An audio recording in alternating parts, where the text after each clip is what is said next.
Semangat pagi teman-teman, banyak sekali pertanyaan yang masuk kepada saya yang menanyakan, Mas, kapan sih pendaftaran kartu prakerja gelombang keempat itu dibuka? Pengen tahu informasinya? Simak terus video ini sampai selesai.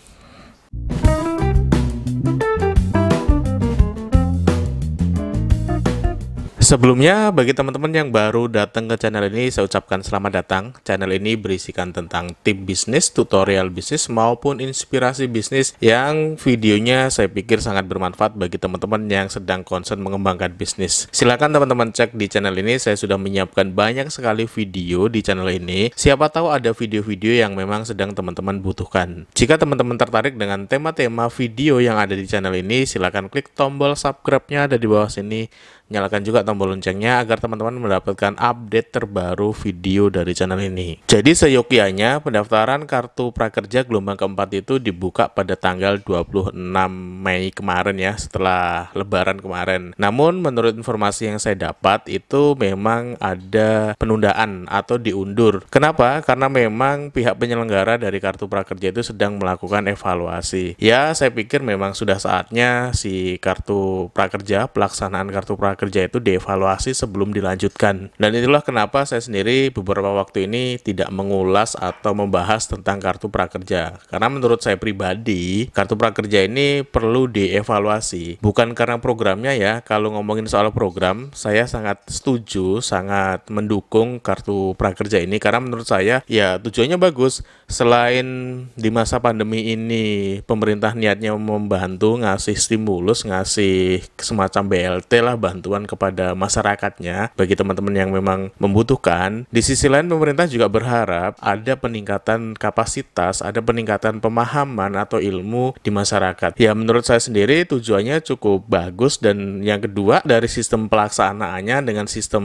pandemi ini, dengan pola pandemi ini ya sudah ideal, karena memang pelaksanaan untuk kelas, untuk pelatihan itu tidak bisa tatap muka. Jadi ya wajar jika dilaksanakan memang dengan digital, dengan kelas online kayak gitu. Ya saya pikir secara program bagus, tapi memang menurut saya pribadi ada beberapa catatan memang yang harus dievaluasi, yang harus diperbaiki. Dan sudah tepat jika penyelenggara kartu prakerja itu memutuskan untuk mengevaluasi terlebih dahulu pelaksanaan kartu prakerja dari gelombang 1 sampai gelombang ketiga, yang sudah ada sekitar lebih dari 600.000 peserta yang menerima program kartu prakerja. Nah, saatnya dievaluasi dan diperbaiki kekurangannya. Dalam catatan saya ada beberapa hal yang perlu dievaluasi dan diperbaiki. Yang pertama adalah dari sisi pendaftarannya. Jadi salah satu kendala yang banyak dialami oleh para pendaftar itu pada saat mendaftar di sistem prakerja.go.id. Nah, pada saat mendaftar itu banyak sekali kendala, termasuk salah satunya adalah pas upload foto itu banyak gagalnya. Terus yang kedua itu data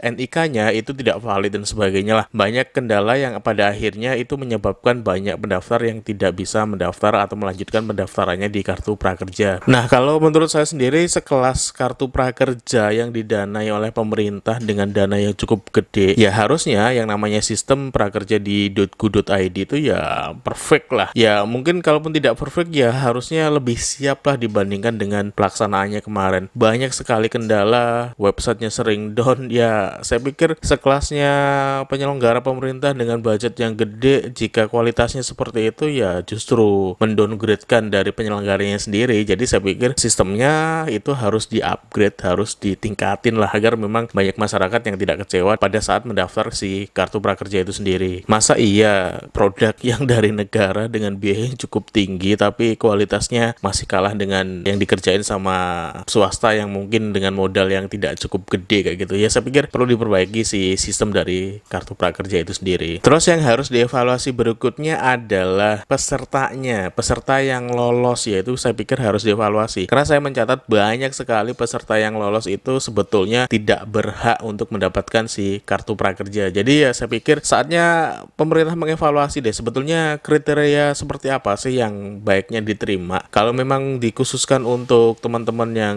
baru di PHK atau teman-teman UKM yang memang pasarnya sedang turun, ataupun bagi anak-anak muda yang baru lulus sekolah, misalnya SMA ini baru banyak yang lulus ya, prakerja dan belum bisa kuliah, masih banyak waktu kesempatan nganggurnya kayak gitu, ya balikin lagi haknya mereka gitu, kasih ke mereka. Jangan sampai, karena kejadiannya kayak gini, banyak sekali yang tidak harusnya tidak dapat gitu mendaftar, terus dia dapat. Dan pertanyaannya, apa sih ininya kriteria untuk menjadi lolos di sistem kartu prakerja itu? Nah, itu saya pikir penyelenggara dari kartu prakerja ini harus mereview ulang sebetulnya peserta seperti apa sih yang harusnya atau baiknya lolos. Nah, si penyelenggara perlu mereview ulang untuk memperketat verifikasi ininya lah, penerimaan pesertanya lah, agar memang tidak banyak peserta yang harusnya tidak dapat si kartu prakerja tetapi malah dapat kayak gitu. Nah, saya pikir harusnya memang bagi mereka yang butuh aja gitu. Kalau memang dia tidak butuh mendaftar, nggak apa-apa mendaftar, tetapi kalau memang dalam kriterianya dia nggak dapat, ya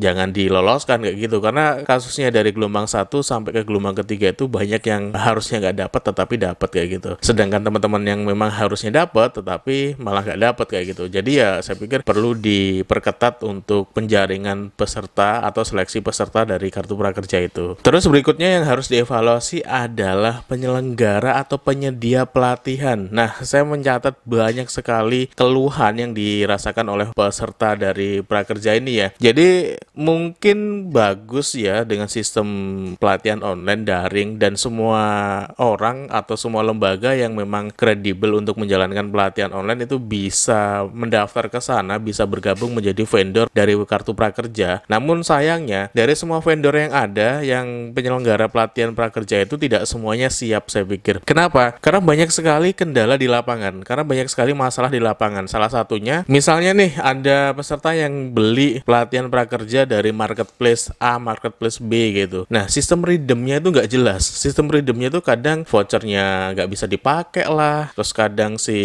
pihak penyelenggara atau pelatihannya itu susah dikontak lah, dan berbagai macam kendalanya. Jadi saya pikir ya memang kalau harus menunggu siap sih, saya pikir juga nggak mungkin karena waktunya butuh cepat kayak gitu. Tapi ya paling tidak pastikan penyelenggara pelatihan itu kredibel lah. Kalaupun ada masalah nggak apa-apa, tetapi mudahkan si para peserta itu mengontak si lembaga pelatihannya untuk menyelesaikan permasalahan yang mereka hadapi. Karena banyak sekali yang ngeluh habis beli pelatihan di marketplace A itu habis itu ngeridemnya aja susah, habis ngeridemnya susah, habis itu ngikut pelatihannya juga susah kayak gitu. Habis ngikut pelatihan ngasih rating bintang ke vendor pelatihannya itu juga susah. Jadi banyak faktor di sana yang saya pikir harus diringkas, harus dipermudah lagi ya gitu. Pastikan vendor-vendor itu juga mampu menangani, mampu memberikan pelayanan yang prima kepada para si peserta prakerja. Terus berikutnya adalah kualitas dari pelatihan yang dijual di prakerja. Ya, saya bukan menilai pelatihan di prakerja itu sama dengan di YouTube, enggak ya. Tetapi paling tidak lah, ya bikinlah pelatihan yang memang ngasih kualitas, ngasih insight, ngasih pemahaman baru kepada para peserta. Bukan hanya sekedar jualan pelatihan yang penting dapat duitnya. Karena saya melihat banyak sekali pelatihan-pelatihan yang ya semacam ala kadarnya. Yang penting pelatihannya online, habis itu kewajiban peserta untuk mengikuti pelatihan selesai, dan habis itu peserta bisa mendapatkan si insentif 600.000 itu. Maksud saya ya pastikan kualitas pelatihannya juga oke gitu loh, biar memang si peserta itu mendapatkan materi, mendapatkan pemahaman baru, mendapatkan pembelajaran di sana. Nah, untuk beberapa pelatihan-pelatihan yang saya pikir hanya nggak bagus-bagus amat, saya pikir penyelenggara harus mulai mengevaluasi pelatihan mana sih yang memang bagus, pelatihan mana sih memang memberikan impact, pelatihan mana sih yang memang layak kayak gitu. Jangan semua pelatihan diterima, jangan semua pelatihan juga layak dijual di sana. Nah, itu perlu screening lagi lah, biar memang outputnya habis ngikuti pelatihan itu memang ada dampak yang dirasakan oleh peserta selain memang dapat 600.000 itu. Jadi saya pikir perlu diperbaiki, perlu ditata ulang dari sistem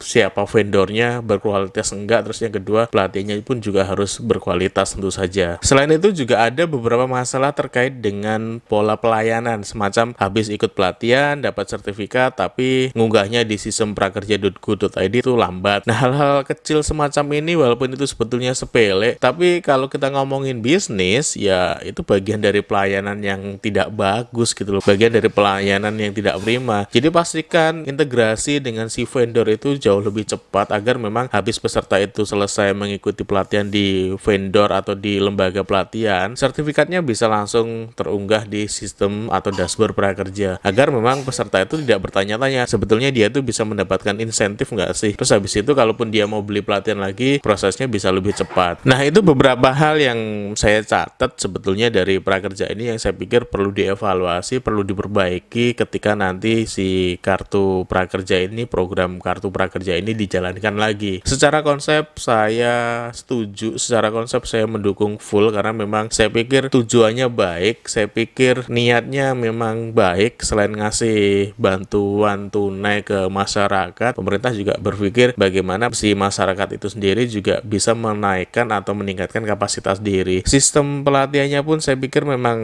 dalam masa pandemi ini ya sistem daring adalah pilihan tepat dibandingkan harus mengumpulkan massa yang bisa mengakibatkan penyebaran lagi si pandeminya. Jadi saya pikir sudah cukup tepat lah untuk saat ini. Namun ya lagi-lagi walaupun itu program bagus, saya pikir harus dievaluasi dari sisi pelaksanaannya. Saya mencatat tadi sudah saya katakan banyak sekali masalah, banyak sekali kendala yang dialami di lapangan kayak gitu. Dan itu harus diselesaikan sejak awal. Ini mumpung masih hanya 3 gelombang dan masih ada sekitar 27 gelombang lagi. Jadi ya saya pikir gelombang berikutnya harus lebih baik dibandingkan gelombang yang 3 tadi. Jadi kapan pendaftaran gelombang keempat itu akan dibuka? Saya sendiri belum tahu pastinya, tapi dengar-dengar itu dalam bulan-bulan ini gitu. Tapi ya teman-teman tunggu saja karena memang prosesnya si penyelenggara dari kartu prakerja itu sedang mengevaluasi dan saya pikir memang sudah saatnya dievaluasi karena juga banyak kritikan yang masuk terkait dengan sistem prakerja ini. Bukan hanya kritikan, hujatan bahkan tentang prakerja ini. Jadi ya saya pikir perlu dievaluasi dan nanti setelah dievaluasi itu sistemnya atau programnya jadi lebih baik lagi. Toh juga ini buat masyarakat kayak gitu. Toh juga ini buat kebaikan bersama. Jadi saya pikir ya harus dievaluasi dan diperbaiki lagi. Nah, itu saja teman-teman update tentang kartu prakerja dari saya. Memang sengaja saya tidak mengupdate banyak setelah video saya terakhir tentang kartu prakerja karena memang menurut saya kartu prakerja ini perlu dievaluasi segera agar memang pelaksananya jadi lebih baik lagi. Makanya saya sengaja nggak bikin video atau konten tentang prakerja. Terus banyak sekali pertanyaan yang masuk ke saya dan nggak saya jawab sengaja juga. Nah, pada kesempatan video kali ini ya saya ingin menyampaikan sedikit unek-unek tentang kartu prakerja. Tujuannya bagus, niatnya bagus, pelaksananya pun harus bagus. Jadi perlu dievaluasi, perlu diperbaiki. Semoga video ini bermanfaat teman-teman. Bagi teman-teman yang belum klik tombol subscribe-nya, silahkan klik dulu tombol subscribe-nya ada di bawah sini. Nyalakan juga tombol loncengnya agar teman-teman mendapatkan update terbaru video dari channel ini. Saya Imam Safi, kita jumpa lagi di video-video berikutnya. Bye-bye.